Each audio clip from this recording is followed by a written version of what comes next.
어르신에게 도움이 되는 정보 트렌드 라디오입니다. 내년부터 경상북도 봉화군에서는 70세 이상이면 농어촌 버스를 무료로 이용할 수 있게 된다고 하는데요. 이처럼 앞으로 더욱더 만 65세 이상 혜택이나 노인 혜택이 정부 지원 또는 지자체 지원으로 점차 더 활성화될 것으로 보입니다. 따라서 오늘은 바뀌는 노인 혜택과 다양한 기존 노인 혜택을 정리를 해봤으니 구독과 좋아요 한번 눌러주시고 라디오처럼 천천히 한번 들어보시길 바라겠습니다. 바로 보러 가시죠. 일단 6시는 내년부터 75세 이상 어르신 무료 버스 사업을 시행합니다. 월 20회 한도 내에서 무료로 이용할 수 있다고 하고요. 어르신 교통복지카드를 받아서 사용하시면 되고요. 75세 생일이 지난 어르신이라면 누구나 주민센터에서 신청이 가능합니다. 대구시는 내년부터 만 74세 이상 어르신 버스가 무료가 됩니다. 기존에는 만 75세 이상이면 무료였는데 기준이 한 살 더 어려진다고 보시면 되고요. 무인교통카드를 이용하시면 되는데 만 74세 생일 2개월 전에 주민센터 가셔서 신청하시면 되겠습니다. 내년 1월 생일이라면 11월 달부터 신청이 가능하겠죠. 경상남도는 내년부터 조부모 돌봄수당 월 30만원 지원을 하는데요. 만 2세 이하 가정이고 중위소득 150% 이하이면 신청이 가능하다고 합니다. 그리고 경기도와 하남시의 경우는 조부모 돌봄수당을 검토 중에 있다고 합니다. 서울시 중구는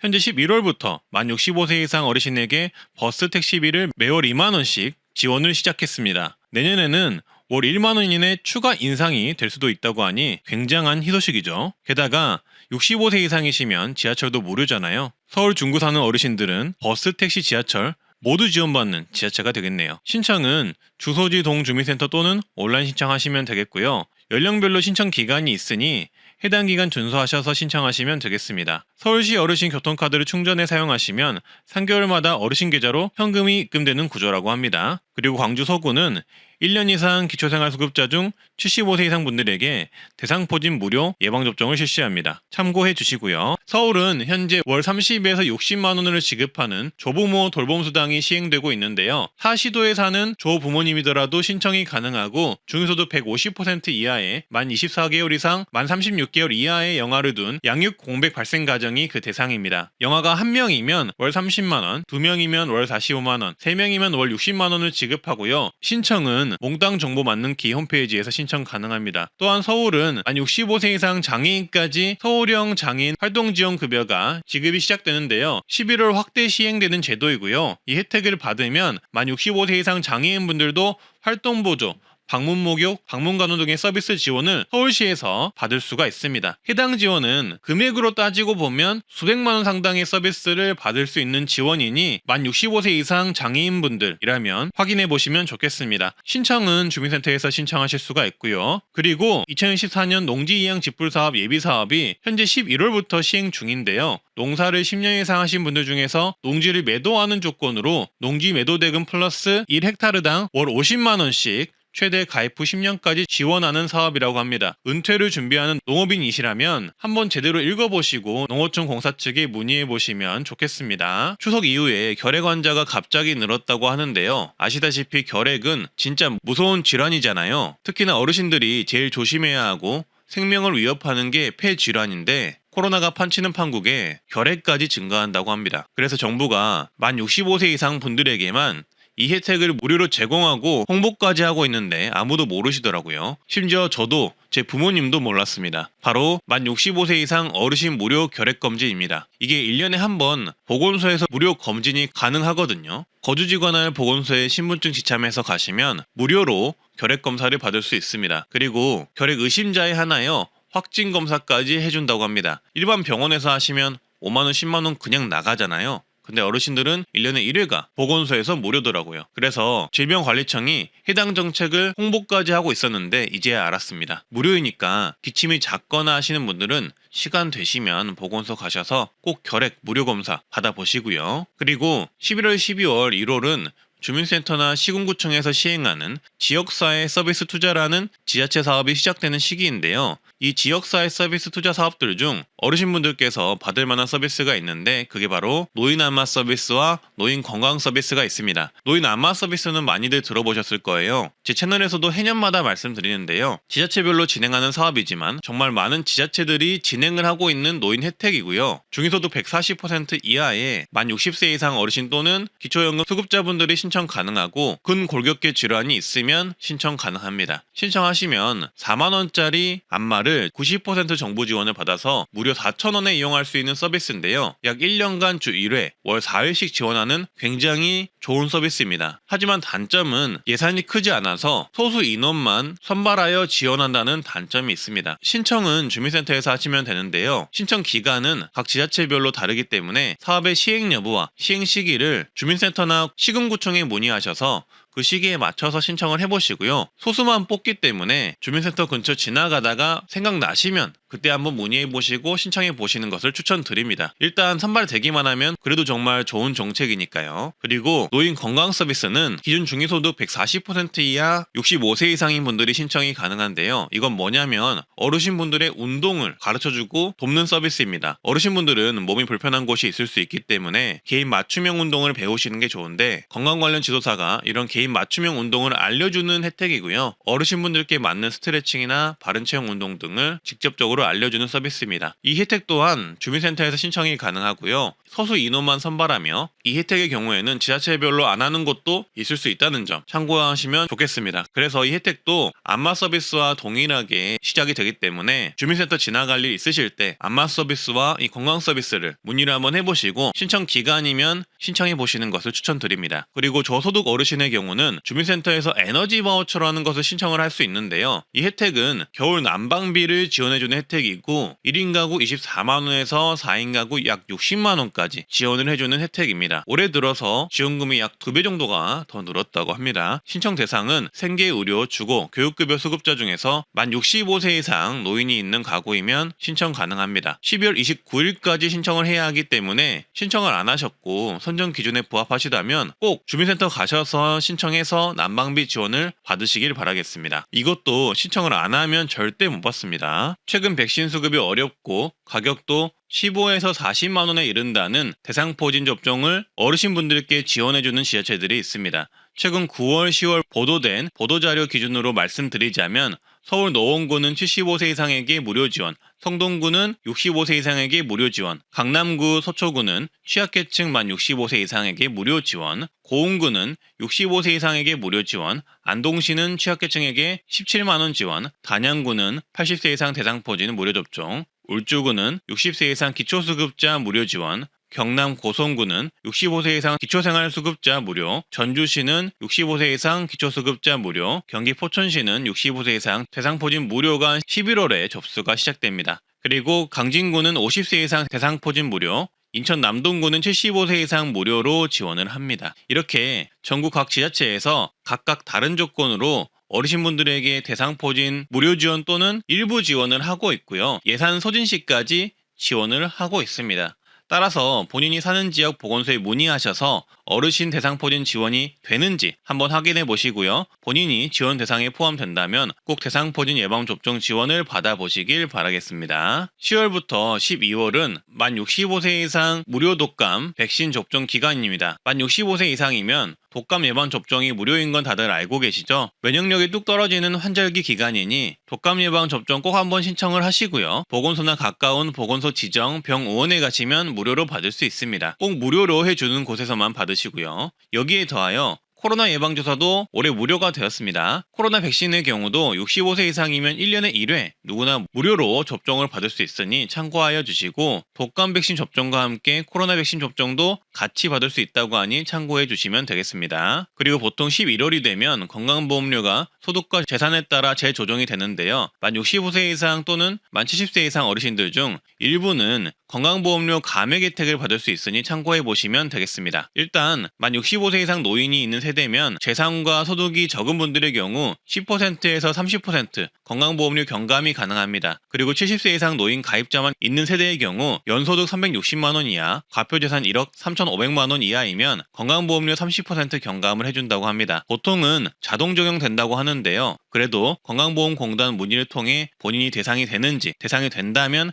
혜택을 적용받고 있는지 전화 문의를 한번 해보시는 것을 추천합니다. 그리고 건강검진 지원도 있는데요. 66세 여성이면 골밀도 검사를 받을 수가 있고요. 70세 어르신이면 우울증 검사를 받을 수 있습니다. 또한 노인 신체 기능 검사는 60세, 70세, 80세 때 받을 수 있습니다. 이거는 따로 신청할 필요 없이 어르신 집으로 건강보험공단에서 건강검진 관련 우편물이 오면 건강보험공단 지정 검진 기관에서 검진을 받으시면 됩니다. 그리고 다음은 기업 정책인데요. 제주은행은 만 65세 이상 고객을 대상으로 이체 수수료를 전면 면제했습니다. 기존에는 인터넷 뱅킹, 모바일 계좌 이체 수수료 등 500원을 받았고 창구 거래인 경우 최대 3,000원 수수료를 받았지만 이제 제주은행은 창구 수수료는 물론 인터넷 모바일 뱅킹 수수료도 면제가 되었으니 참고해 주시고요. 그리고 서울시는 만 70세 이상 분들이 주민센터에 운전면허를 반납하면 1인당 10만원 충전된 교통카드를 받을 수 있다고 합니다. 그리고 의왕시는 만 65세 이상 어르신에게 분기별 최대 5만원, 연간 20만원의 버스비를 지원하고요. 6월 1일부터 시행됩니다. 따라서 6월 1일 이후 만 65세 이상 의왕시 어르신들은 의왕농협에서 G패스 카드를 발급받아서 편의점에서 요금 충전 후 이용하시면 되고요. 먼저 사용된 버스 요금은 추후 어르신 통장으로 환급이 된다고 합니다. 다음은 소액생계비 대출이 있는데요. 2023년에 나온 제도로 어르신분들께서 모를 만한 정책이라 알려드리고자 합니다. 소액생계비 대출 내용은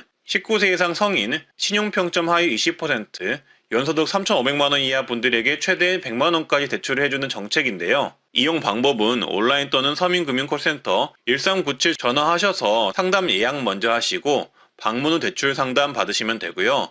문의는 서민금융콜센터 1397번을 통해 하시면 됩니다. 신용이 낮아서 대출이 힘든 분들에게 생계비 대출을 해준다고 보시면 되겠습니다. 그리고 다음 내용인데요. 이건 진짜 대부분 모르실 겁니다. 세무와 관련해 무료 상담이 가능한 마을세무사라는 정책이 있습니다. 행정안전부에서 하는 정책으로 각 지역마다 마을세무사를 두고 세무와 관련된 상담을 무료로 받을 수 있도록 돕는 정책인데요. 보통 세무 관련 상담 받으려면 상담비를 내거나 하는데 정부가 지원하는 마을세무사를 통하시면 무료로 상담 받을 수가 있는 거죠. 그래서 이 마을세무사 정책은 보통 우선 전화, 팩스, 이메일을 통해 상담이 가능하고 추가 상담이 필요할 시 직접 상담이 가능하다고 합니다. 그리고 우리 동네의 마을 세무사를 찾는 법은 지역 콜센터에 전화하시면 되는데요. 지역번호 플러스 120을 눌러서 전화를 한 후 가까운 지역 마을 세무사 연락처를 받으시면 된다고 합니다. 지역번호가 031이면 031-120을 누르시면 되겠죠. 그리고 이어서 만 65세 이상 혜택 56까지 보시면 되겠습니다. 첫 번째, 최대 50% 통신비 할인이 있습니다. 먼저 기초연금 수령 대상자분들의 경우 통신비가 월 22,000원 이하이면 통신요금을 50% 지원을 하고요. 통신비가 월 22,000원 이상이면 최대 11,000원까지 통신비 요금 감면을 해줍니다. 요거 모르시는 분들 많을 텐데 신청은 주민센터나 복지로 사이트 또는 통신사 고객센터나 대리점에서 하시면 됩니다. 그리고 기초연금 대상자가 아니신 분들은 통신 3사에서 만든 시니어 요금제를 활용하시면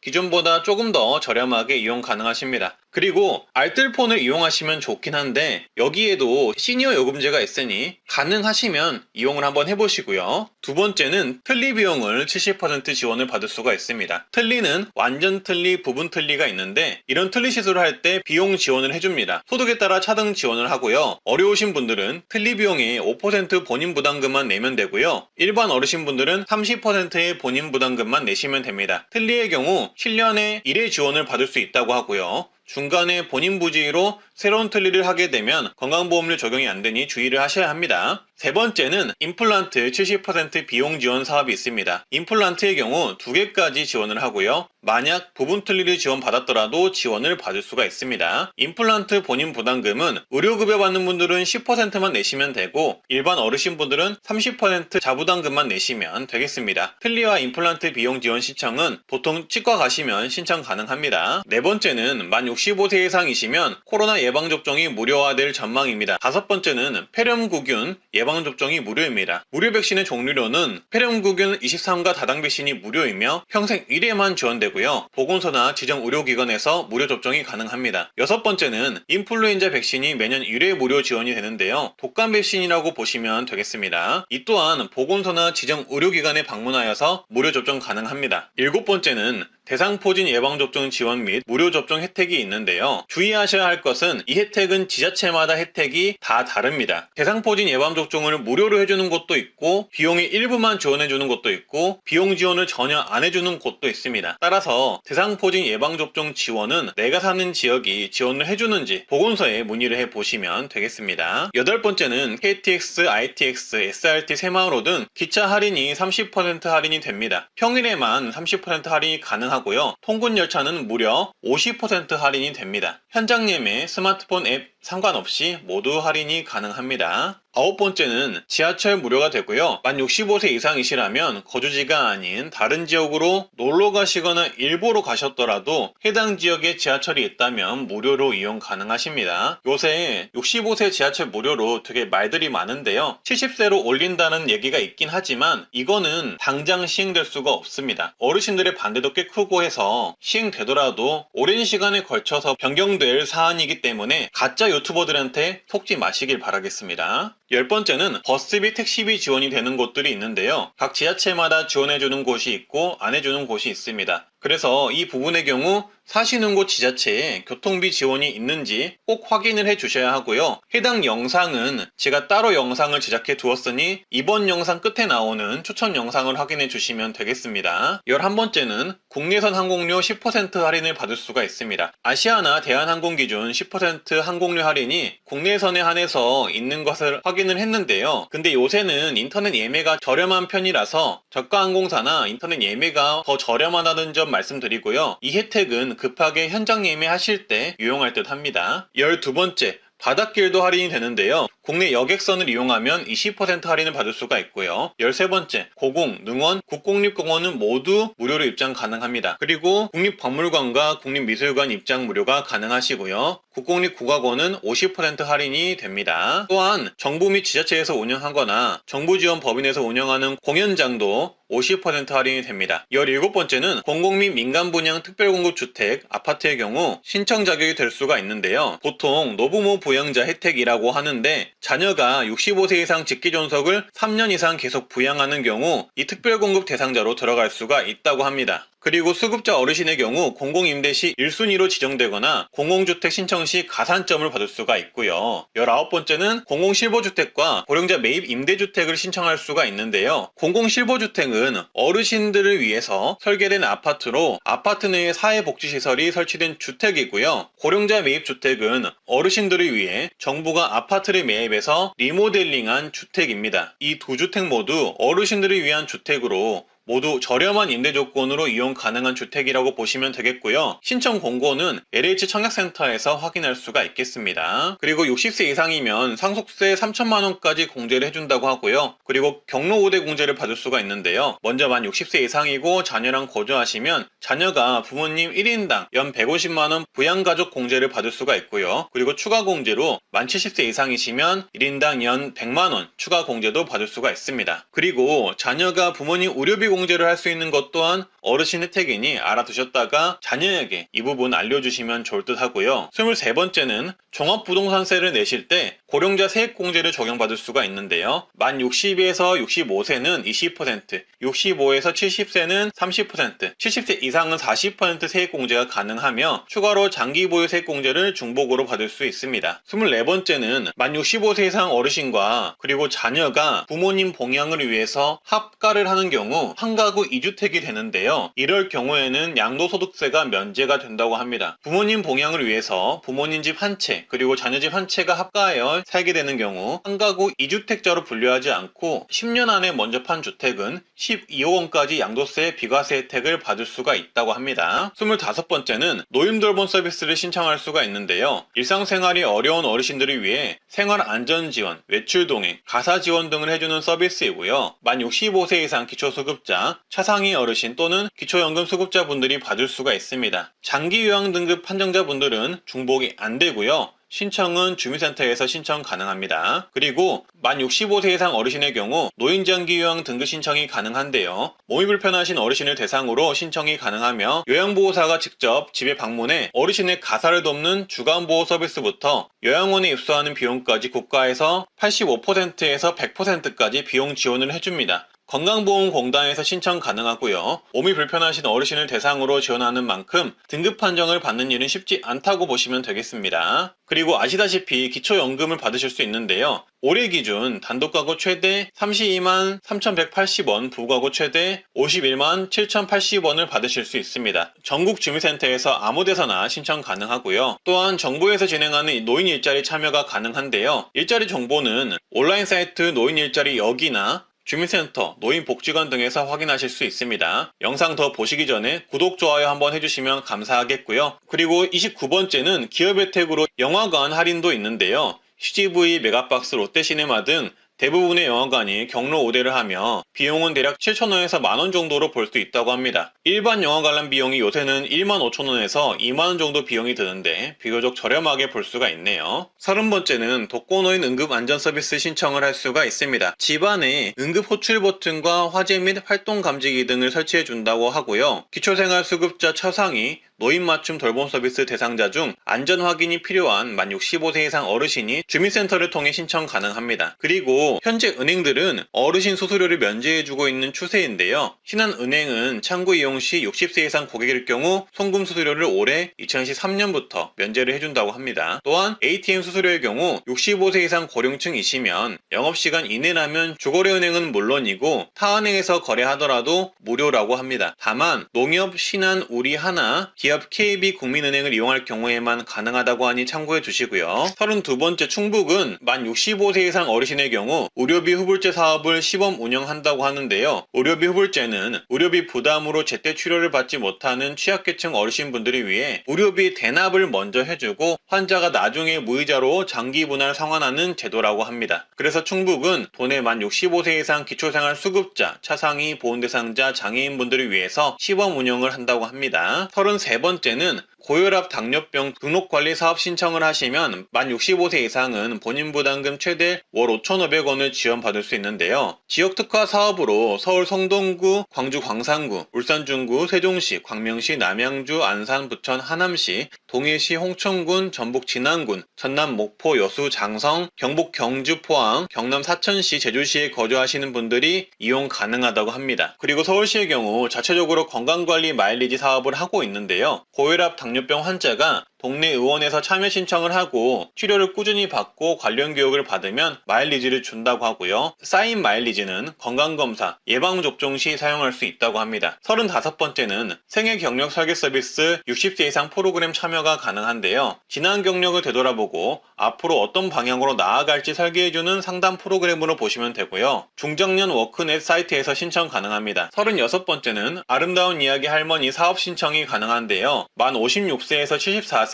대한민국 국적 여성이면 신청 가능하고요. 1시간 정도 활동을 하고 소당 4만원을 받는 일자리라고 보시면 되고요. 하는 일은 유치원 등에 가셔서 아이들에게 교훈이 되는 이야기를 들려주는 자원봉사 개념의 일이라고 보시면 되겠습니다. 그리고 국민연금 받으시는 분들은 국민연금 대부사업, 즉 대출을 받을 수가 있는데요. 만 60세 이상 국민연금 수급자가 가능하며 저금리 대출이 가능합니다. 최대 1천만원 이내로 주택 전세, 월세자금, 의료비, 배우자 장제비, 재해복구비가 필요한 경우 신청 가능합니다. 38번째는 치매검진을 무료로 받을 수 있는데요. 만 60세 이상 중위소득 120% 이하이면 치매선별 진단검사를 무료로 받을 수 있고요. 추가 정밀진단이 필요한 어르신에게는 검사비 일부를 지원해주는 제도입니다. 신청은 보건소 치매안심센터에서 하시면 되고요. 그리고 치매 치료관리비도 지원도 하는데요. 치매 치료제를 복용 중인 만 60세 이상 치매 환자 중 기준 중위소득 120% 이하 어르신에게는 최대 월 3만원 약제비, 진료비, 본인 부담금을 지원을 합니다. 그리고 노인 안검진 지원, 즉 눈 검사도 지원해 주는데요.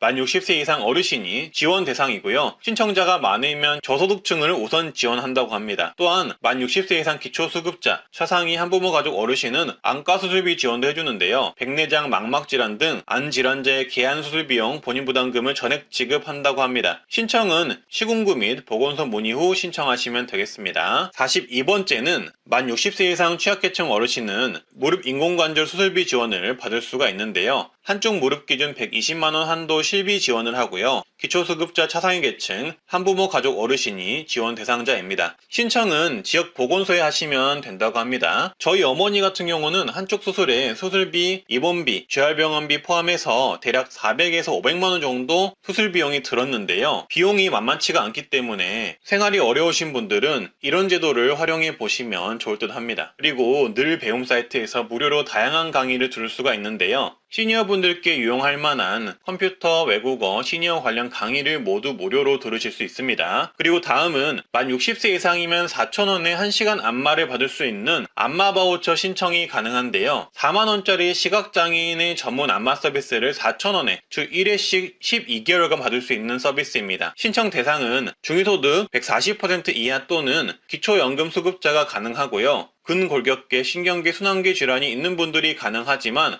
근육통, 신경통 같은 증상만 있으셔도 대상자에 포함이 될 수가 있습니다. 하지만 주의하실 점은 지자체별로 각각 운영 여부를 먼저 확인을 하셔야 하고요. 만약에 운영하더라도 매년 1월에서 2월 또는 6월에서 7월쯤 모집을 하며 선발 인원이 대체적으로 적은 편이라는 점을 참고하시면 좋을 듯 합니다. 그래도 시간적 여유가 있으시면 알고 계셨다가 모집할 때 신청은 한번 해보시는 것을 추천을 드립니다. 45번째는 만 55세 이상이면 주택연금 가입이 가능한데요. 9억 원 이하 1주택을 소유하고 계시면 가입이 가능합니다. 주택연금의 경우 어떤 분들에게는 굉장히 좋은 혜택일 수 있지만 어떤 분들에게는 혜택이 아닐 수가 있기 때문에 이 부분은 홈페이지를 통해서 좀 더 꼼꼼히 봐주시면 되겠습니다. 제가 무조건 좋다고 홍보하는 게 좋은 게 아니니까요. 그리고 농지연금도 가입이 가능한데요. 만 60세 이상 고령농업인이 소유한 농지를 담보로 연금을 받을 수 있는 제도이고요. 연금을 받으면서 담보 농지를 직접 경자하거나 임대할 수도 있다고 합니다. 농지연금의 경우도 본인 상황을 잘 따져서 신청해야 한다고 하니 이것도 꼭 내용을 꼼꼼히 봐주시고요. 47번째는 운전면허증 반납 시 교통비 지원이 있는데요. 면허증 반납 시 10에서 50만원을 준다고 하고요. 만 65세 또는 70세 이상 분들이 대상이며 혜택은 지자체별로 다르기 때문에 거주하시는 지자체에 물어보시면 될 듯 합니다. 그리고 어르신분들에게 장수수당 또는 어르신 미용비를 지급하는 곳들이 있는데요. 월 2에서 3만원씩 지급하며 주민센터에 신청을 해야 받을 수가 있으니 만약 지자체에 이런 혜택이 있는지 확인을 먼저 하시고 만약에 있다면 신청하셔서 받아가시길 바라겠습니다. 만 65세 이상이시면 자동차 보험료를 할인받을 수가 있습니다. 만 65세 이상이시면서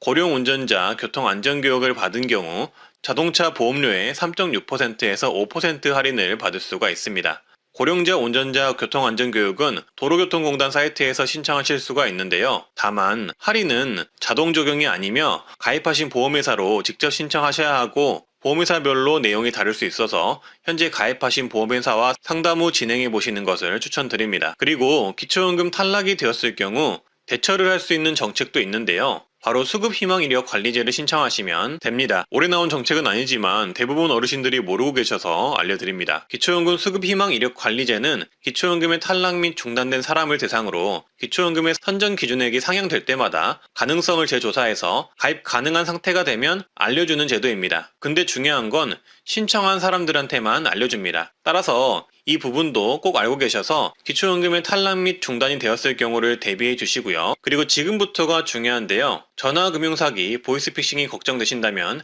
이 정책 무조건 알고 계셔야 합니다. 두 가지가 있는데요. 먼저 지정인 알림 서비스가 있습니다. 고령자분들의 신용카드 대출 상품 이용 세부 내역을 가족이나 지인분들에게 사전에 문자로 알려주는 서비스입니다. 어르신분들은 텔레마케팅이나 스마트폰 사용에 취약하신데요. 그런데 갑자기 전화가 와서 받았을 뿐인데 나도 모르게 대출이 된다면 그것만큼 무서운 일이 없을 것입니다. 근데 이 지정인 알림 서비스를 해 놓으시면 만약에 나도 모르게 대출이 되었을 때 가족이나 지인분들이 빠르게 알 수 있게 되어 후속 조치를 할 수가 있는데요. 그래서 이런 부분이 걱정이 되신다면은 이 지정인 알림 서비스를 꼭 신청을 해주시고요. 신청은 신규 카드 만들 때도 가능하고 개별적으로 따로 신청하실 수도 있습니다. 사용하시는 카드가 있다면 카드사에 신청을 하시면 되겠습니다. 그리고 이 다음 정책이 중요한데요. 바로 보이스피싱, 스미스피싱 사기에 당했을 때 내 돈이 통장에서 빠져나가지 않도록 모든 계좌를 빠르게 일시정지할 수 있는 내계좌 지급정지 서비스가 시행이 되었습니다. 내계좌 지급정지는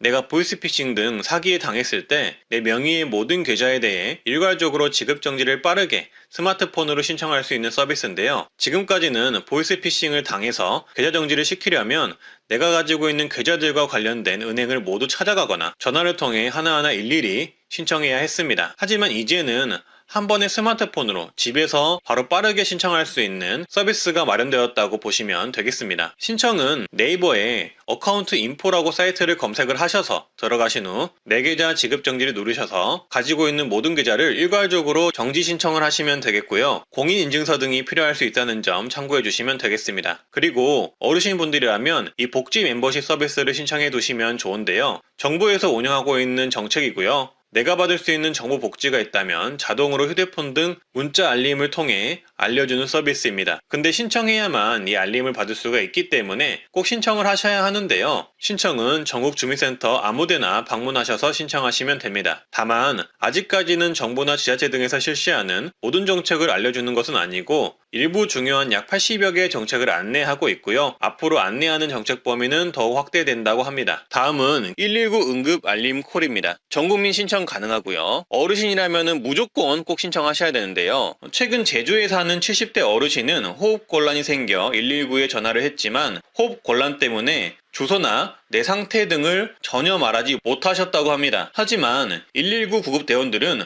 바로 해당 어르신을 찾아가서 어르신에게 응급조치를 취하고 바로 병원으로 모셔갈 수 있었다고 하는데요. 어떻게 119 구급대원들이 어르신 집 주소를 바로 알고 어르신 상태를 알아서 응급조치를 빠르게 할 수 있었을까요? 바로 119 안심콜 서비스 때문입니다. 119 안심콜 서비스는 전국민이 신청이 가능하고요. 임산부, 질병자, 장애인, 독거노인, 나홀로 어린이, 외국인 등 응급구조가 필요한 사회적 약자를 위해 만들어진 제도입니다. 119 안심콜 서비스에 사전에 인터넷을 통해 주소, 연락처 등 인적사항과 내 병명, 질병의 특성을 입력해두면 응급상황 발생 시 119에 전화만 해도 주소를 말하지 못해도 구급대원들이 출동을 하여 응급처치와 함께 병원 이송을 해준다고 하고요. 그리고 추가로 보호자 연락처를 남겨두면 구급대 출동과 동시에 보호자에게도 신고 접수 사실과 이송병원 정보가 문자 메시지로 전송이 된다고 합니다. 따라서 당뇨, 고혈압, 심장질환 등 지병을 가지고 계시는 분들이라면 정말 꼭 신청을 하셔야 하고요. 어르신 분들이라면 정말 무조건 신청을 해 두셔야 하는 제도입니다. 따라서 이 제도는 어르신뿐만 아니라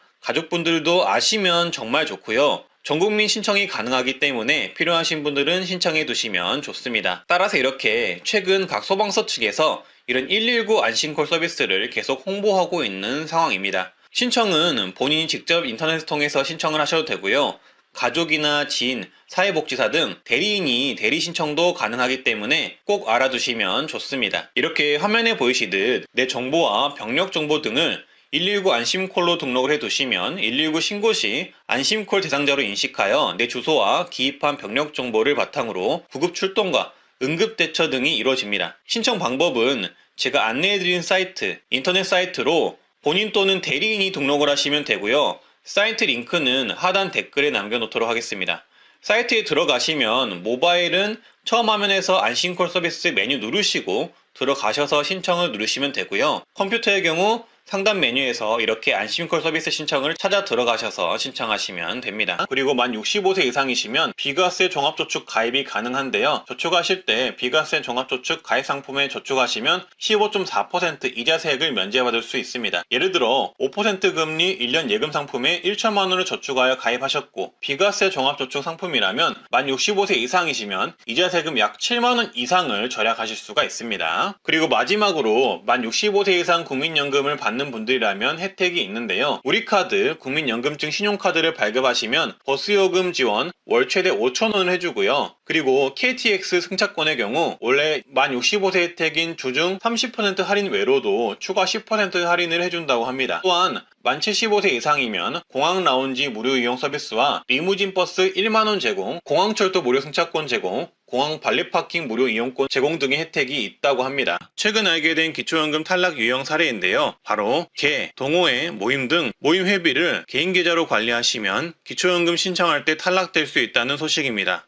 친구나 형제 자매끼리 해외여행을 가기 위한 개모임이나 스포츠 동호회, 자녀 결혼계, 경조사계 또는 문중활동 등을 하시면 총무를 맡게 되는 경우가 있는데요. 이럴 때 간혹 기초연금이 탈락된다는 내용입니다. 왜냐하면 모임 회비는 단위가 클 수 있는데 이걸 개인 계좌로 관리했을 경우 내 금융재산으로 모두 반영이 될 수 있기 때문입니다. 이럴 경우에는 단체 계좌로 변경하여서 관리하시면 되는데요. 단체 계좌 만드는 방법은 세무서를 가셔서 임의단체를 개설하고 고유번호를 받으신 후 단체 명의로 계좌 개설을 하셔도 되고요. 아니면 은행에 임의단체 확인 증명서류를 제출하고 단체 계좌로 관리하는 방법이 있습니다. 임의단체 확인 서류는 은행마다 다를 수 있고요. 그리고 이 경우에는 단체명의 개설은 힘들지만 대표자 명의로 계좌 개설을 하고 단체명을 넣으시면 됩니다. 예를 들어서 김철수 중학교 동창회 이렇게 만드시면 되겠습니다. 따라서 이렇게 단체 계좌를 만드신다면 기초연금 선정 시 모임 회비 때문에 기초연금이 탈락하는 경우는 피하실 수 있습니다. 다음은 2014년 국민연금 감액제도 폐지에 관련된 내용입니다. 오늘은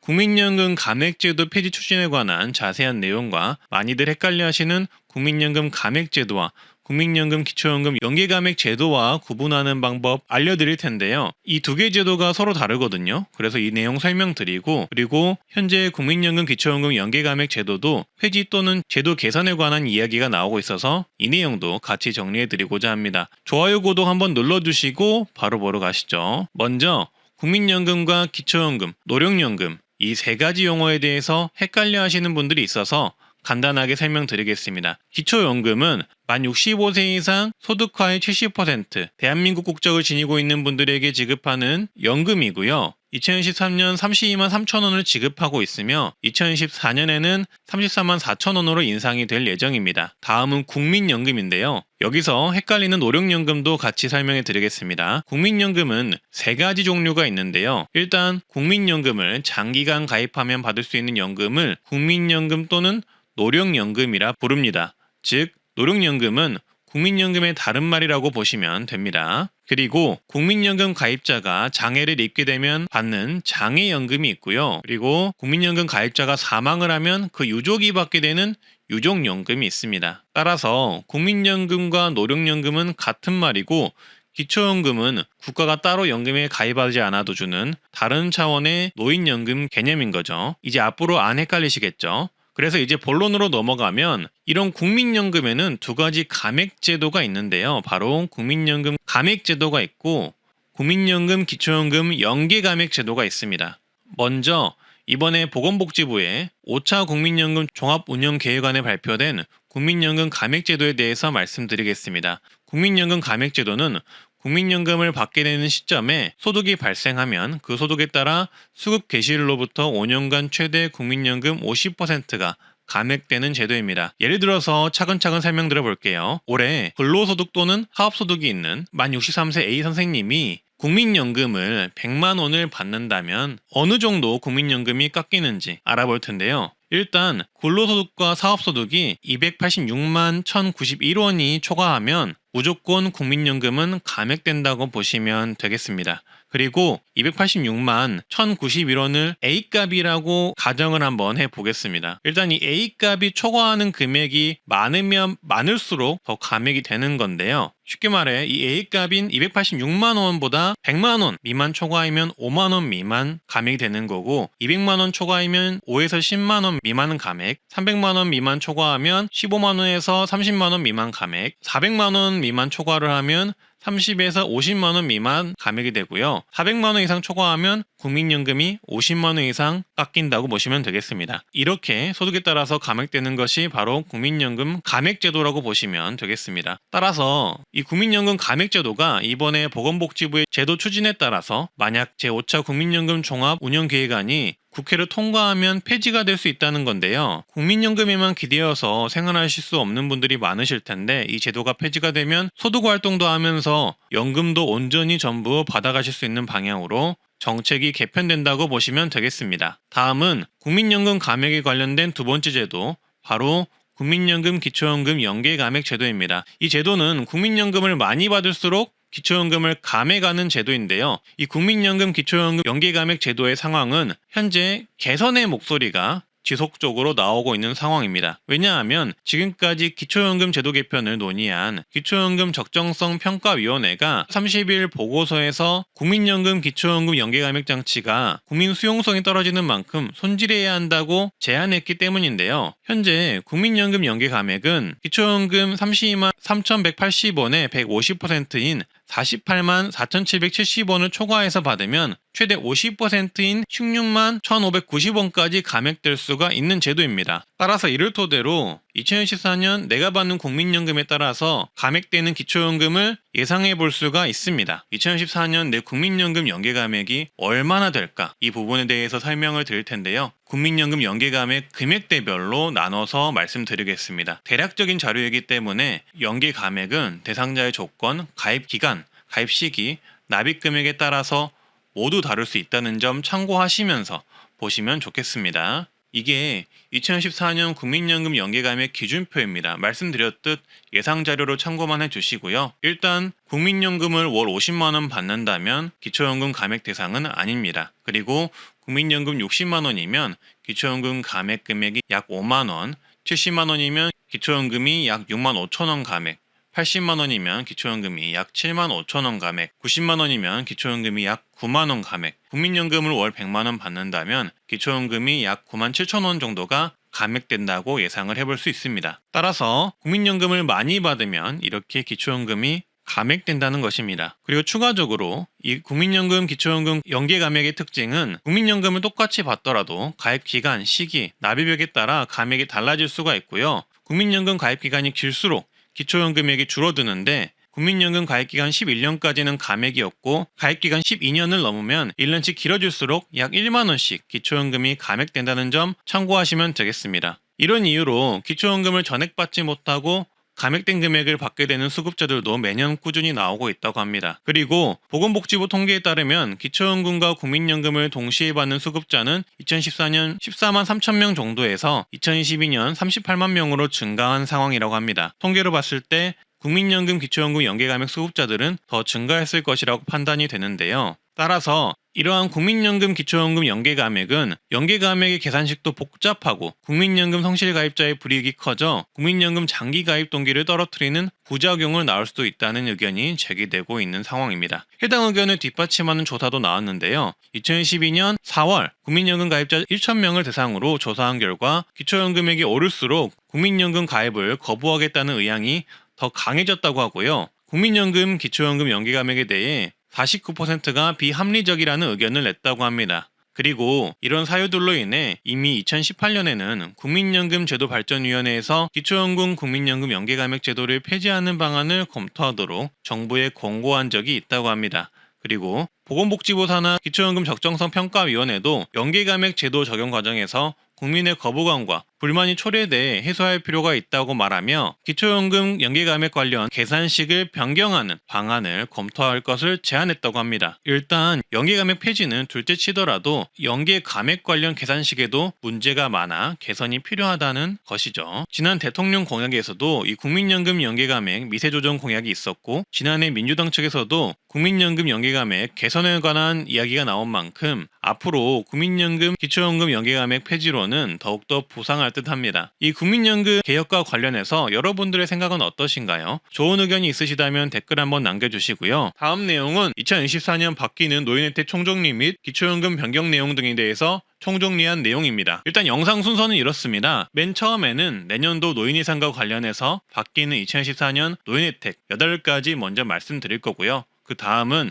기초수급 선정 시 자동차 기준이 완화된다는 소식이 있습니다. 아무래도 자동차 기준이 완화가 되면 훨씬 더 많은 어르신들이 기초수급을 받을 수 있기 때문에 한번 보시면 좋을 듯 하고요. 다음은 기초연금 선정 기준 변경 관련 소식이 있습니다. 그 다음 내용으로는 2014년에는 은행에 현금 예금이 있으면 특히나 많이 있으면 기초연금이 갑자기 중단될 수 있는데요. 이 부분 심층 조사를 한번 해봤고요. 그 다음은 2014년 기초연금 받으면 국민연금 얼마나 감액되나, 예를 들어서 50만원, 60만원, 70만원, 80만원, 100만원 정도 받으면 각각 얼마나 감액되나를 조사해봤습니다. 그 다음 내용은 앞으로 기초연금 개편과 관련해서 첫 개편안이 나왔다는 소식인데요. 향후 월 최대 72만원 정도 기초연금을 지급하되 10명 중 4명만 지급하자라는 제안이 나왔습니다. 지금 바뀐다는 얘기는 아니지만 그래도 다소 파격적인 소식이라 관련 소식 정리해봤는데요. 보시면 좋을 듯 하고요. 이렇게 6가지 주제로 정리를 해봤는데 다소 영상이 길 수가 있어요. 그래서 긴 영상 편하게 보실 수 있게 주제별로 타임라인을 설정해 두겠습니다. 영상 밑에 재생바 누르셔서 움직이시면서 원하는 주제 보시면 되세요. 라디오처럼 편하게 끝까지 한번 들어보시고요. 보시기 전에 구독, 좋아요 한번 해주시면 정말 감사하겠습니다. 먼저 노인 일자리가 2014년 100만 명으로 확대됩니다. 2024년엔 정부 추산 노인 인구가 1천만 명 시대로 진입한다고 합니다. 따라서 정부는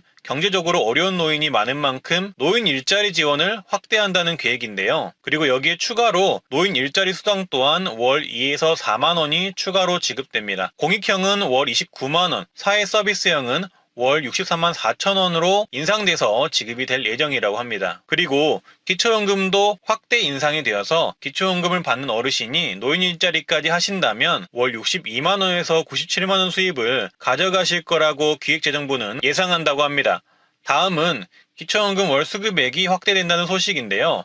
기초연금은 만 65세 이상 어르신 중 하위 70%에게 지급하는 연금입니다. 근데 2014년에는 노인 인구가 1000만 명이 되는 만큼 단순 추산 약 700만 명이 그 대상이 되실 수가 있습니다. 그리고 2014년 노인 기초연금 월 인상 금액은 현재 단독가구 월 32만 3천 원에서 1만 1천 원이 인상된 단독가구 월 33만 4천 원으로 인상이 됩니다. 또한 노인 부부 가구 기준 예상 수령 금액은 기초연금 임명분에서 20% 감액이 된 약 53만 4천 원대의 기초연금 지급이 예상이 됩니다. 기초연금 수급액의 경우 연말 기준으로 소폭의 조정이 있을 수 있다는 점 참고해 주시고요. 다음 내용으로는 노인 돌봄 서비스가 확대가 된다는 내용인데요. 노인 돌봄 서비스는 신체 경제적으로 어려우신 만 65세 이상 어르신들을 대상으로 정부가 돌봄 관련 종사자를 파견하여 말벗, 정보 제공을 해주거나 병원 동행, 가사 지원 등을 해주는 서비스인데요. 2014년에는 신체 제약이 큰 독거노인 어르신분들을 위한 돌봄 시간을 20시간으로 더욱더 확대한다고 합니다. 이 노인 돌봄 서비스는 주민센터에서 신청이 가능하고요. 그리고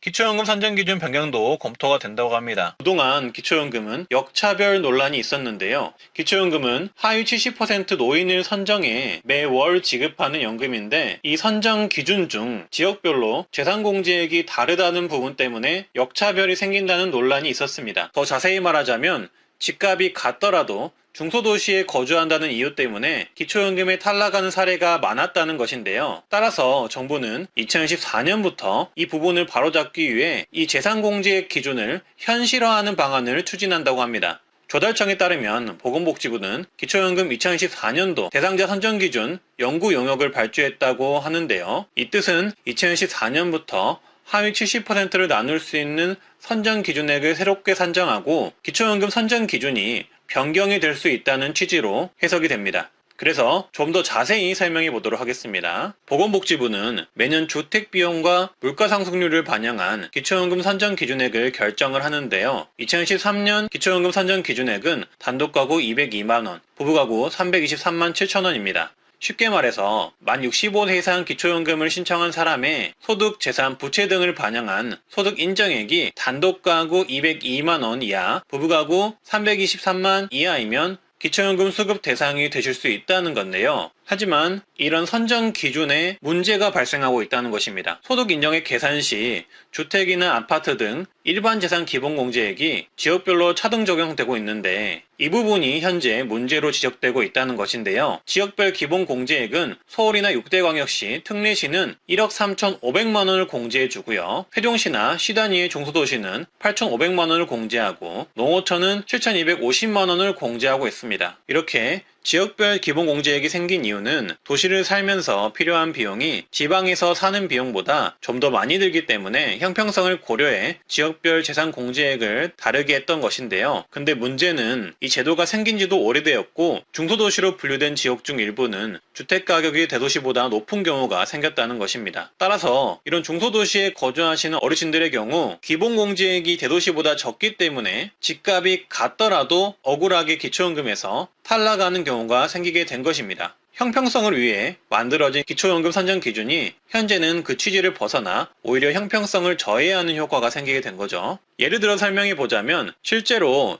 인구 90만 명의 성남시의 평균 주택 매매가는 3.3제곱미터당 3,955만원으로 광주 1,080만원, 인천광역시 1,499만원, 부산광역시 1,454만원보다 훨씬 더 높았고요. 서울 강북구 2,520만원보다 높았습니다. 성남시의 주택 매매가가 다른 광역시들보다 훨씬 더 높은데도 기초연금 산정할 때 기본공제액이 대도시보다 더 적다는 문제점이 발생하고 있는 거죠. 만약 공시가격 7억 원 아파트를 소유하고 있는 단독가구의 어르신이라면 서울과 대도시에 거주를 한다면 집값 7억 원에서 기본공제 1억 3,500만 원을 받아서 5억 6,500만 원으로 산정이 되고 여기에 연소득 환산율 4%를 곱하면 2,260만 원이 됩니다. 그리고 여기에 월소득 환산율에 의해서 12개월로 나누면 월소득 인정액이 약 188만 원이 됐는데요. 이런 경우 서울 사신다면, 대도시에 사신다면 기초연금 수급 대상이 됩니다. 하지만 성남시에 거주하고 계시거나 중소도시에 거주하고 계신데 집값이 7억 원인 어르신이라면 7억 원에서 8,500만 원 기본공제를 받아서 여기에 연소득 환산율 4% 그리고 월소득 환산을 계산한다면 월소득 인정액은 205만 원으로 기초연금 수급 대상에서 제외가 될 수 있습니다.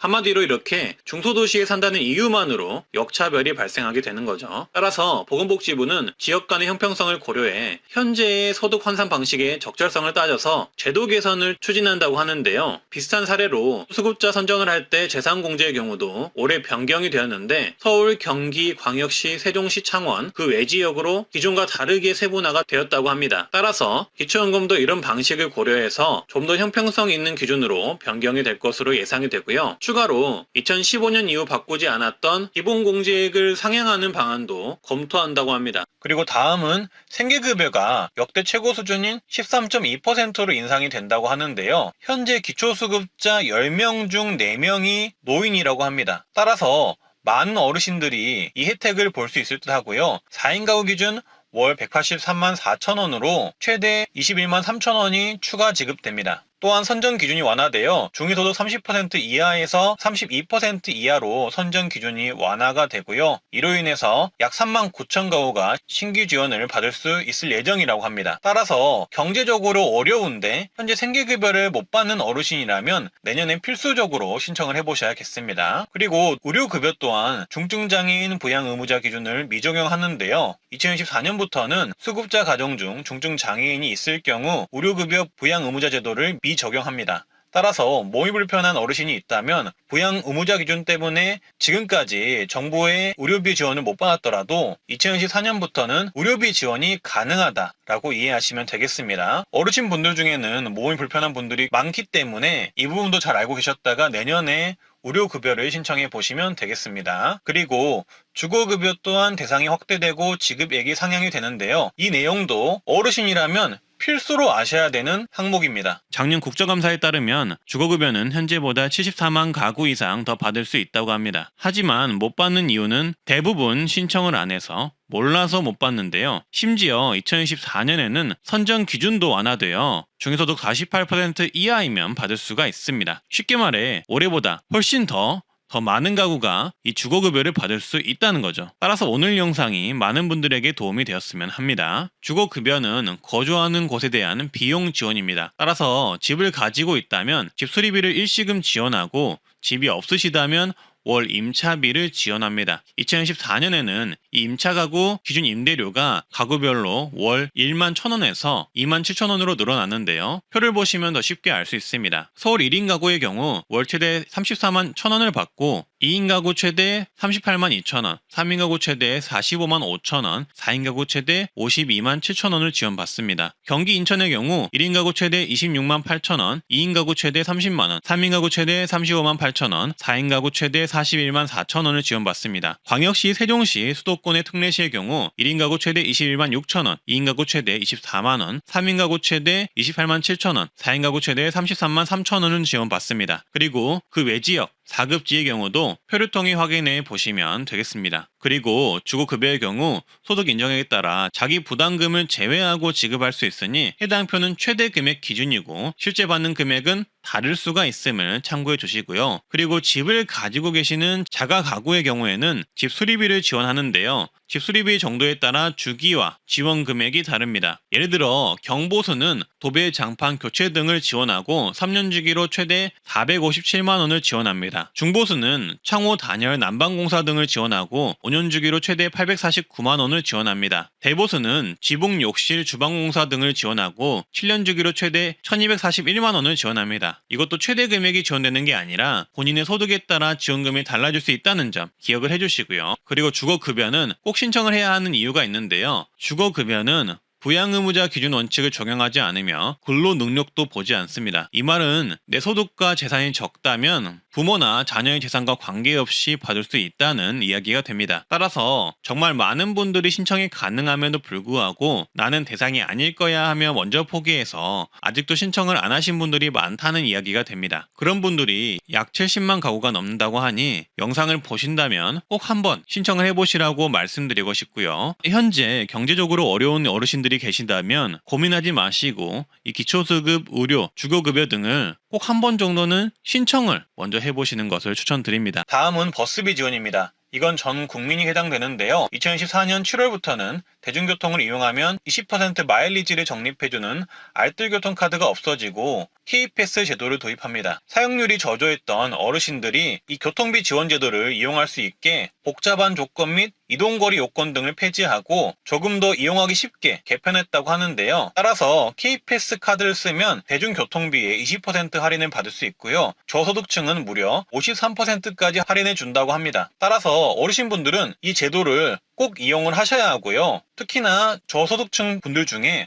어르신분들이 많기 때문에 이 53% 할인받는 K패스 내년에는 꼭 사용해 보시면 어르신분들에게 도움이 될 듯 합니다. 2024년 내년부터는 자동차가 있더라도 기초수급이나 주거급여 등을 받을 수 있을 전망입니다. 내년부터 보건복지부에서 기초수급 선정 시 자동차에 대한 기준을 대폭 완화하겠다고 발표했기 때문인데요. 예를 들어서 말씀드릴게요. 경기도에 거주 중인 51세 J씨는 아내와 자녀 2명과 살고 있는 4인 가족입니다. J씨는 한 달 190만원 수입이 있지만 4인이 살기에는 생활비가 부족한 상황입니다. 그래서 생계급여를 신청했는데 가지고 있는 중형 자동차 2018년식 SM5 때문에 차량가액 1,000만원이 100% 월소득으로 잡혀 생계급여에 탈락했습니다. 하지만 내년부터는 J씨는 생업용 자동차 기준 완화로 약 50만원의 생계급여를 받을 수 있게 되었다고 합니다. 이처럼 내년에는 기초수급 선정 시 자동차 기준이 대폭 완화가 되는데요. 다인 다자녀 수급 가구에는 1600cc 미만 승용차에만 적용하던 일반 재산 환산율을 2500cc 미만 자동차까지 완화하여 적용한다고 합니다. 그리고 현재 재산가액 50%를 산정하는 생업용 자동차 기준은 앞으로는 재산가액 산정에서 제외하고 기준을 2000cc 이하로 완화합니다.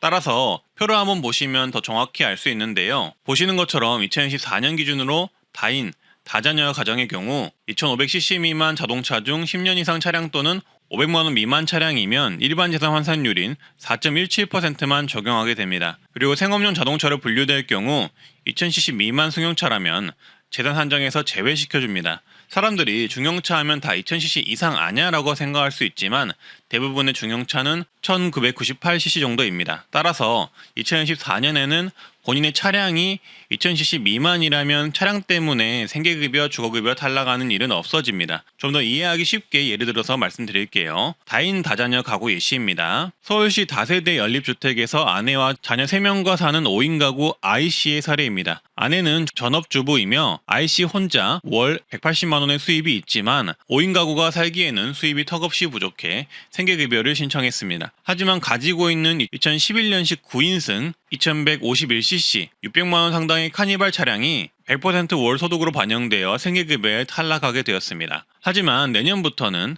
자동차 기준이 완화되어 I씨는 생계급여 수급이 가능하게 되었고요. 생계급여를 63만원을 받을 뿐만 아니라 의료급여, 주거급여, 교육급여까지 수급하게 되었습니다. 다음은 생업용 차량 예시입니다. 경기도에 사는 51세 J씨는 아내와 자녀 2명과 사는 4인 가족입니다. J씨는 공사장을 돌며 190만원 정도 수입을 벌지만 기름값 등을 빼고 나면 생활비가 턱없이 부족한 상황입니다. 하지만 제이씨가 소유하고 있는 2018년식 SM5 1998cc 1000만원 정도 되는 차량 때문에 차량가액이 100% 월소득으로 환산되어 소득 인정액이 1133만원으로 잡혀 2023년에는 생계급여를 못 받았습니다. 하지만 2024년부터 생업용 자동차의 경우 2000cc 미만 자동차까지 재산 산정에서 100% 제외를 해줍니다. 따라서 내년부터는 JC의 가구 소득 인정액이 1133만원에서 133만원으로 감소하여 생계급여 50만원을 수급할 수 있게 됩니다. 여기에 추가로 의료급여, 주거급여, 교육급여까지 받을 수 있게 됩니다. 이처럼 2014년에는 자동차 기준이 대폭 완화됩니다. 간혹 제 채널에 중형 차량 구매 후 수급자 탈락이 되었다는 안타까운 댓글이 올라오는데요. 다행히 내년부터는 기준 완화가 되어 생계급여, 주거급여 등을 받을 확률이 올라갔다는 좋은 소식을 전달할 수 있게 되었습니다. 오늘은 2014년 기초연금 기준이 바뀐다는 소식이 있어서 알아봤는데요. 어떤 내용인지 바로 보러 가시죠. 그동안 기초연금은 역차별 논란이 있었는데요. 기초연금은 하위 70% 노인을 선정해 매월 지급하는 연금인데 이 선정 기준 중 지역별로 재산공제액이 다르다는 부분 때문에 역차별이 생긴다는 논란이 있었습니다. 더 자세히 말하자면 집값이 같더라도 중소도시에 거주한다는 이유 때문에 기초연금에 탈락하는 사례가 많았다는 것인데요. 따라서 정부는 2014년부터 이 부분을 바로잡기 위해 이 재산공제액 기준을 현실화하는 방안을 추진한다고 합니다. 조달청에 따르면 보건복지부는 기초연금 2014년도 대상자 선정 기준 연구 용역을 발주했다고 하는데요. 이 뜻은 2014년부터 하위 70%를 나눌 수 있는 선정 기준액을 새롭게 산정하고 기초연금 선정 기준이 변경이 될 수 있다는 취지로 해석이 됩니다. 그래서 좀 더 자세히 설명해 보도록 하겠습니다. 보건복지부는 매년 주택비용과 물가상승률을 반영한 기초연금 선정 기준액을 결정을 하는데요. 2013년 기초연금 선정 기준액은 단독가구 202만원, 부부가구 323만 7천원입니다. 쉽게 말해서 만 65세 이상 기초연금을 신청한 사람의 소득, 재산, 부채 등을 반영한 소득 인정액이 단독가구 202만원 이하, 부부가구 323만 이하이면 기초연금 수급 대상이 되실 수 있다는 건데요. 하지만 이런 선정 기준에 문제가 발생하고 있다는 것입니다. 소득 인정액 계산 시 주택이나 아파트 등 일반 재산 기본공제액이 지역별로 차등 적용되고 있는데 이 부분이 현재 문제로 지적되고 있다는 것인데요. 지역별 기본공제액은 서울이나 6대광역시, 특례시는 1억 3,500만원을 공제해주고요. 세종시나 시 단위의 중소도시는 8,500만원을 공제하고 농어촌은 7,250만원을 공제하고 있습니다. 이렇게 지역별 기본공제액이 생긴 이유는 도시를 살면서 필요한 비용이 지방에서 사는 비용보다 좀 더 많이 들기 때문에 형평성을 고려해 지역별 재산공제액을 다르게 했던 것인데요. 근데 문제는 이 제도가 생긴 지도 오래되었고 중소도시로 분류된 지역 중 일부는 주택가격이 대도시보다 높은 경우가 생겼다는 것입니다. 따라서 이런 중소도시에 거주하시는 어르신들의 경우 기본공제액이 대도시보다 적기 때문에 집값이 같더라도 억울하게 기초연금에서 탈락하는 경우가 생기게 된 것입니다. 형평성을 위해 만들어진 기초연금 선정 기준이 현재는 그 취지를 벗어나 오히려 형평성을 저해하는 효과가 생기게 된 거죠. 예를 들어 설명해 보자면 실제로 인구 90만 명의 성남시의 평균 주택 매매가는 3.3제곱미터당 3,955만원으로 광주 1,080만원, 인천광역시 1,499만원, 부산광역시 1,454만원보다 훨씬 더 높았고요. 서울 강북구 2,520만원보다 높았습니다. 성남시의 주택 매매가가 다른 광역시들보다 훨씬 더 높은데도 기초연금 산정할 때 기본공제액이 대도시보다 더 적다는 문제점이 발생하고 있는 거죠. 만약 공시가격 7억 원 아파트를 소유하고 있는 단독가구의 어르신이라면 서울과 대도시에 거주를 한다면 집값 7억 원에서 기본공제 1억 3,500만 원을 받아서 5억 6,500만 원으로 산정이 되고 여기에 연소득 환산율 4%를 곱하면 2,260만 원이 됩니다. 그리고 여기에 월소득 환산율을 위해서 12개월로 나누면 월소득 인정액이 약 188만 원이 되는데요. 이런 경우 서울 사신다면, 대도시에 사신다면 기초연금 수급 대상이 됩니다. 하지만 성남시에 거주하고 계시거나 중소도시에 거주하고 계신데 집값이 7억 원인 어르신이라면 7억 원에서 8,500만 원 기본공제를 받아서 여기에 연소득 환산율 4% 그리고 월소득 환산을 계산한다면 월소득 인정액은 205만 원으로 기초연금 수급 대상에서 제외가 될 수 있습니다. 한마디로 이렇게 중소도시에 산다는 이유만으로 역차별이 발생하게 되는 거죠. 따라서 보건복지부는 지역 간의 형평성을 고려해 현재의 소득 환산 방식의 적절성을 따져서 제도 개선을 추진한다고 하는데요. 비슷한 사례로 수급자 선정을 할 때 재산공제의 경우도 올해 변경이 되었는데 서울, 경기, 광역시, 세종시, 창원 그 외 지역으로 기존과 다르게 세분화가 되었다고 합니다. 따라서 기초연금도 이런 방식을 고려해서 좀 더 형평성 있는 기준으로 변경이 될 것으로 예상이 되고요. 추가로 2015년 이후 바꾸지 않았던 기본공제액을 상향하는 방안도 검토한다고 합니다. 작년에 이맘때쯤 은행들은 앞다투어 예금과 정기적금, 심지어 입출금 통장의 금리를 올리기 시작했고 무려 6에서 7%의 금리를 주는 은행들도 있었습니다. 따라서 많은 분들이 은행에 돈을 맡겨 놓으셨을 텐데요. 근데 저는 작년부터 기초연금을 받으시는 분들이 오히려 이 상황이 독이 될 수가 있다고 말씀드렸었습니다. 부동산을 처분하여 은행 예금으로 많이 보유할 경우 기초연금이 중단될 수 있다고 말씀드렸었고요. 은행 예금 및 고금리 이자 금액으로 인한 기초연금 중단이 발생할 수 있다고 말씀드렸었는데요. 이제 벌써 1년이 지났고 많은 분들이 은행 예금에 관한 이자를 받기 시작하는 시기가 되었습니다. 따라서 오늘은 기초연금을 받으려면 은행 예금 현금 얼마까지 받을 수 있는지, 그리고 은행 예금 현금뿐만 아니라 은행 이자를 받을 경우 기초연금에는 어떤 악영향을 주는지 정리를 해봤는데요. 보시고 자신의 재산 상황에 대입하여 비교해보시면 좋을 듯 합니다. 좋아요, 구독해주시고 바로 보러 가시죠. 2013년 기초연금 선정 기준액이 되는 소득 인정액은 단독 가구 202만원 이하, 부부가구 323만원 이하입니다. 여기서 소득 인정액은 소득을 평가하는 소득평가액과 내 재산을 소득으로 환산한 재산소득 환산액을 더하여 만들어지는데요. 따라서 단독 가구 노인의 소득 인정액이 202만원 이하라면 기초연금 대상자가 되실 수 있습니다. 참고로 기초연금은 내 소득 인정액에 따라 차등 지급되기에 단독 가구 수령액인 최대 32만 3천 원을 받으려면 내 소득 인정액이 약 169만원 이하여야 받을 수 있습니다. 기초연금에 반영되는 재산에는 일반 재산과 금융재산이 있는데요. 오늘 말씀드릴 금융재산에는 종류가 여러 가지가 있습니다. 먼저 수시로 입출금이 가능한 예금인 수시입출금 예금은 3개월 이내 평균 잔액을 반영을 합니다. 그리고 정기정금, 정기예금 등 저축성 예금은 잔액 또는 총 납입액을 조사합니다.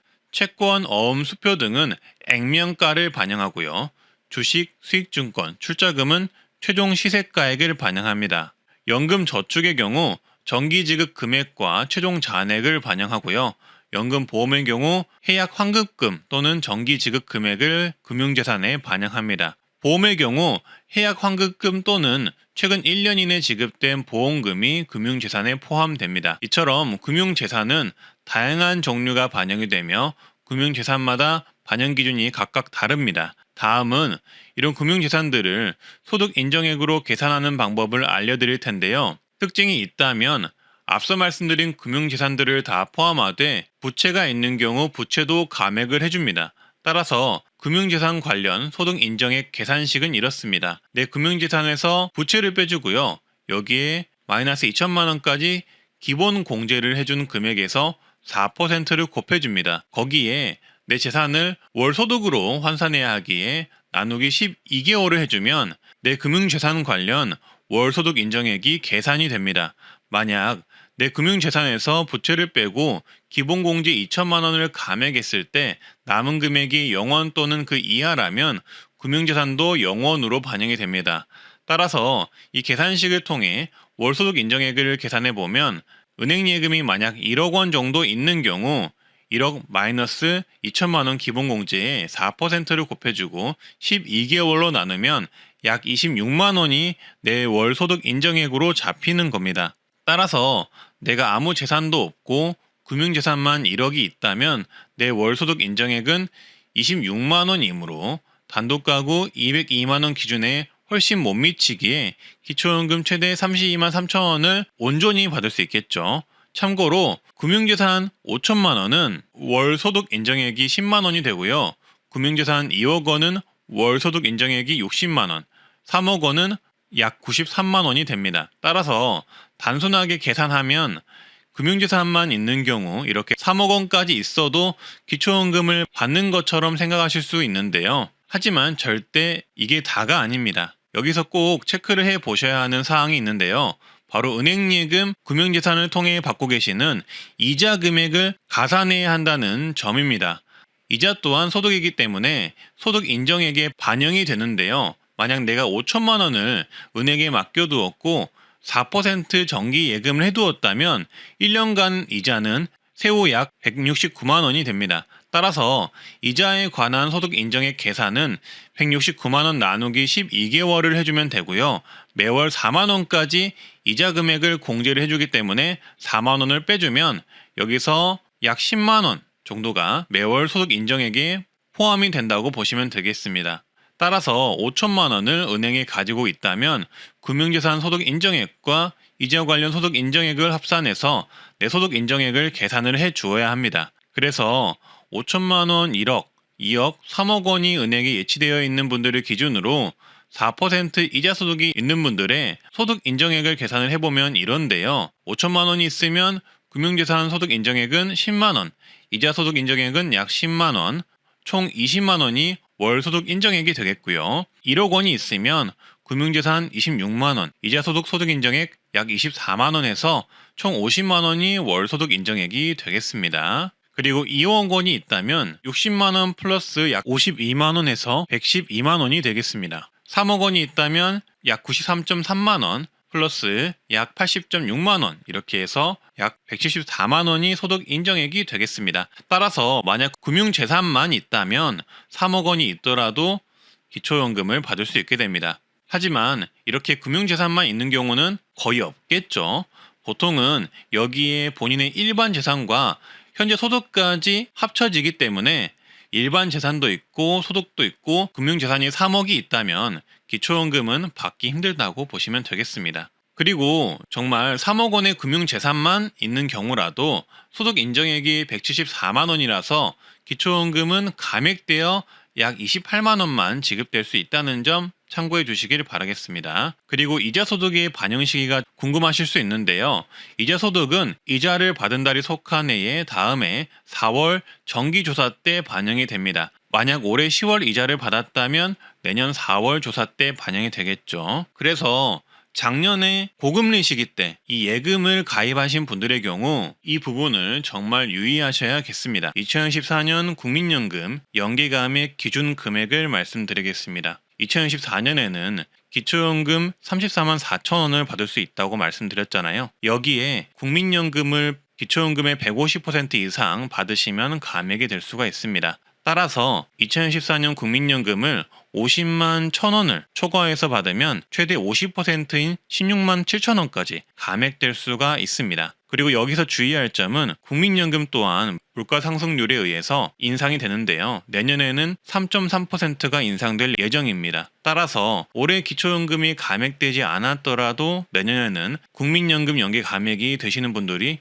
있을 수도 있다는 점 참고를 해주시고요. 지금 국민연금 수령을 앞둔 분들의 경우 이렇게 국민연금이 물가 상승률에 의해서 오른다는 점 참고하셔서 수령을 결정하시면 좋을 듯 합니다. 그리고 다음은 2014년 내 국민연금 연계감액이 얼마나 될까 이 부분에 대해서 설명을 드릴 텐데요. 국민연금 연계감액 금액대별로 나눠서 말씀드리겠습니다. 대략적인 자료이기 때문에 연계감액은 대상자의 조건, 가입기간, 가입시기, 납입금액에 따라서 모두 다를 수 있다는 점 참고하시면서 보시면 좋겠습니다. 이게 2014년 국민연금 연계감액 기준표입니다. 말씀드렸듯 예상자료로 참고만 해주시고요. 일단 국민연금을 월 50만 원 받는다면 기초연금 감액 대상은 아닙니다. 그리고 국민연금 60만 원이면 기초연금 감액 금액이 약 5만 원, 70만 원이면 기초연금이 약 6만 5천 원 감액, 80만 원이면 기초연금이 약 7만 5천 원 감액, 90만 원이면 기초연금이 약 9만 원 감액, 국민연금을 월 100만 원 받는다면 기초연금이 약 9만 7천 원 정도가 감액된다고 예상을 해볼 수 있습니다. 그래서 이렇게 된다면 국민연금을 많이 받는다고 해서 무조건 이득은 아닐 수가 있다는 점을 알 수가 있을 텐데요. 그러면 이쯤 되면 국민연금을 먼저 받는 게 좋을지 아니면 연기하는 게 좋을지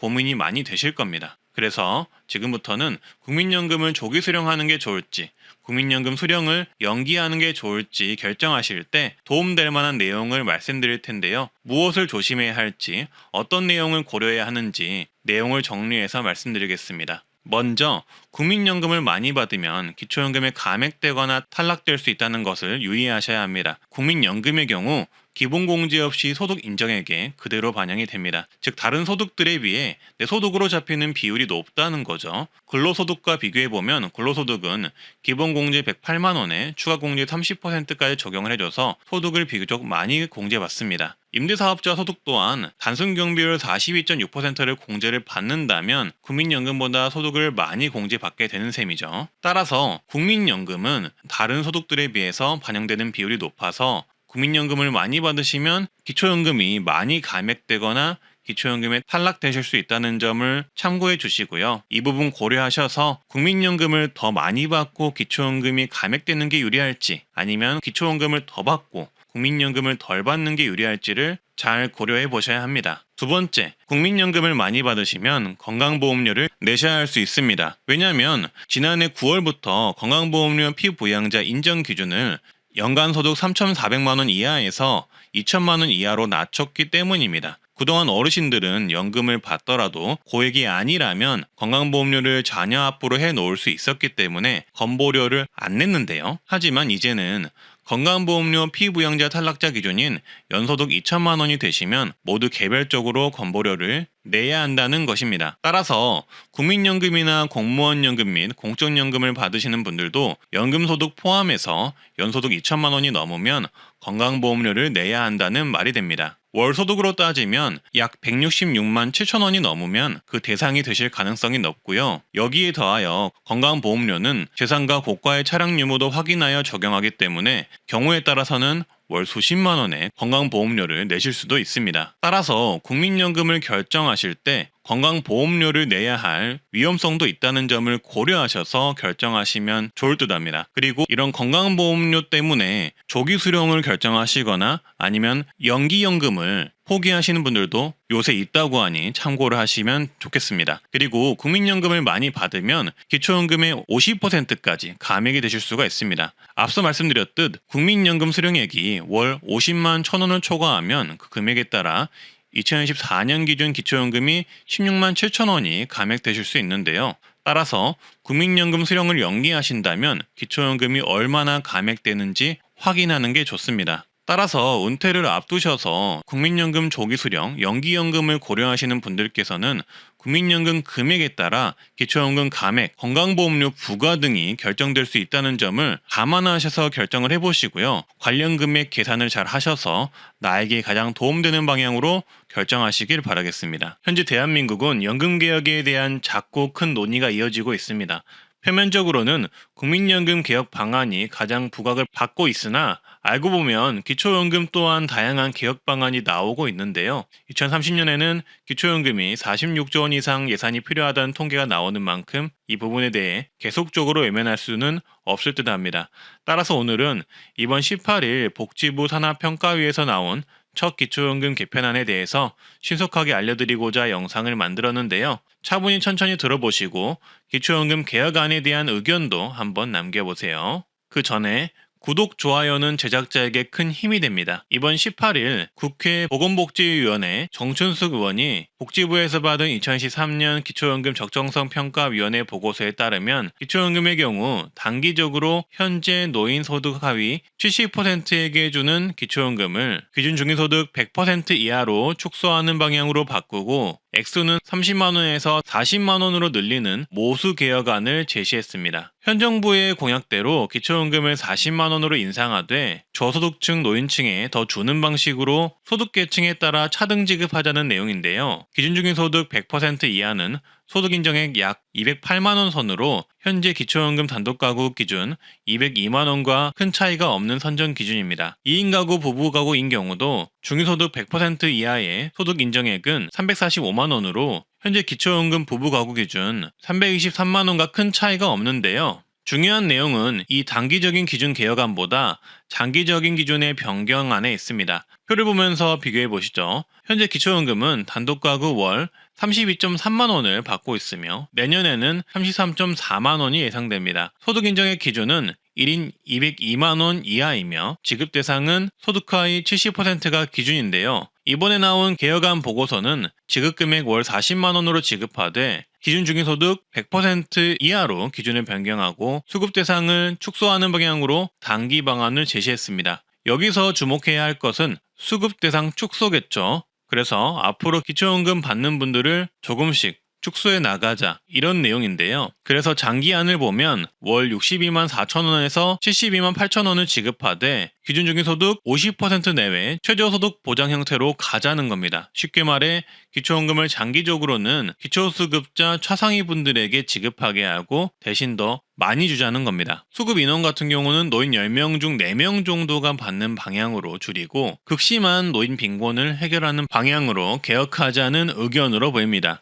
말씀드렸듯 해당 내용은 개편 방안일 뿐 현재 결정된 사안은 아니라고 하는데요. 그래도 복지부 산하에서 나온 첫 개편안인 만큼 의미가 크다고 볼 수 있습니다. 왜냐하면 현재 나오고 있는 기초연금에 관한 보도자료와 다양한 전문가들의 제안도 수급 대상을 줄이고 어려운 노인에게 더 많이 주자는 의견이 대부분이기 때문입니다. 초고령화 사회로 가고 있는 대한민국, 그리고 노인 인구는 20%, 30%를 향해 가고 있고, 그리고 기초연금 예산은 수십조로 늘어날 것으로 예상이 됩니다. 따라서 앞으로 기초연금 개혁은 피할 수 없을 것으로 보이는데요. 어떻게 해야 많은 분들이 이 기초연금에 대해 만족할 수 있을까요? 이번에 제시된 개혁안은 합리적인 방안일까요? 정답을 알 수는 없지만 여러분의 의견을 듣고 싶습니다. 그래서 기초연금 개혁에 대한 댓글을 한번 달아주시고요. 다양한 의견이 쌓인다면 좋은 아이디어가 나올 수도 있다고 생각합니다. 세계에서 연금 제도가 47개국 중 42위라는 대한민국, 노인을 위한 제도는 준비가 부족한데 심지어 초고령화 사회로 가고 있습니다. 우리는 앞으로 어떻게 해야 할까요?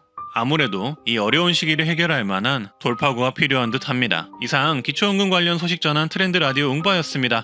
오늘도 건강하고 행복하세요. 여러분 감사합니다. 구독, 좋아요 꼭 해주시고요.